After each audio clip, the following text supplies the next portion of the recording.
ಎಲ್ಲ ಒಂದು ಸಮುದಾಯದವರು ಈಗ ಕಾಂಗ್ರೆಸ್ ವಿರೋಧ ಮಾಡ್ತಾರೆ ಅಂತಲ್ಲ, ಅಲ್ಲಿ ಸಮುದಾಯದ ನಾಯಕರು ಗೆದ್ದಿದ್ದ ಉದಾಹರಣೆ ಇದೆಯಲ್ಲ. ಅಪ್ಪನಗೌಡರು ಯಾವ ಸಮುದಾಯ ಲಿಂಗಾಯತ ಸಮುದಾಯ.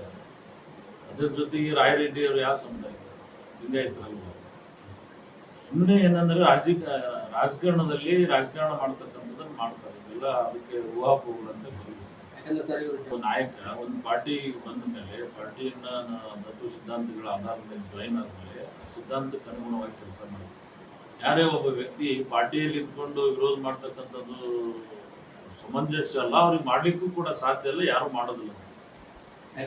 ಏನು ಕೆಲಸ ಇಲ್ಲ ಇಂಥವೆಲ್ಲ ಮಾತಾಡ್ತಾರೆ. ಏನಂದ್ರ ರೆಡ್ಡಿ ಏನ್ ಹೇಳಿದಾರೆ ನಮ್ಮ ಬಗ್ಗೆ, ಅವ್ರಿಗೆ ಏನಂತ ಕರಿಬೇಕಂದ್ರ ಫ್ಲೈ ಬರ್ಡ್ ಅಂತ.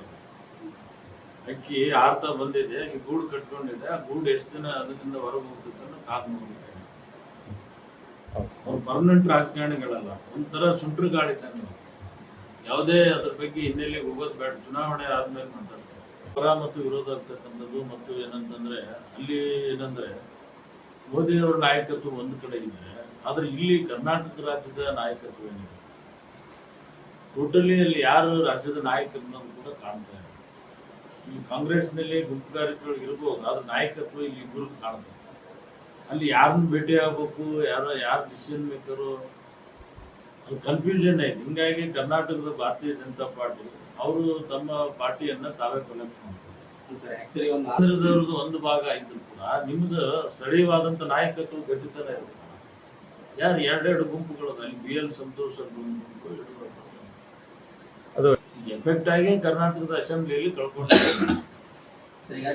ಏನಂತಂದ್ರೆ ಈಗ ನನ್ನ ಸಿಟಿ ರವಿ ಅವರು ನಮ್ಮ ಬಗ್ಗೆ ಬಹಳ ಅಗರವಾಗಿ ಮಾತಾಡ್ತಾರೆ.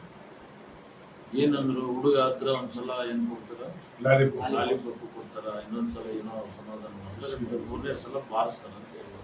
ಕಪಾಳ ಹೊಡಿತಾರ ಅಂತ ಹೇಳಿದ್ರು. ಕಪಾಳಕ್ಕ ಹೊಡಿತಕ್ಕಂಥ ಕೆಲಸ ಮತದಾರ ಮಾಡ್ತಾರೆ. ನಾಳೆ ಚುನಾವಣೆ ಮುಗಿದ ನಂತರ ಅದನ್ನ ಬೆಂಗಳೂರಿನಿಂದ ಮಂಗಳೂರುವರೆಗೆ, ಬೀದರ್ನಿಂದ ಚಾಮರಾಜನಗರದವರೆಗೆ ನಿಮ್ಮ ಸುದ್ದಿ ನಿಮ್ಮದೇ ಭಾಷೆಯಲ್ಲಿ ಕರ್ನಾಟಕ ತಕ್.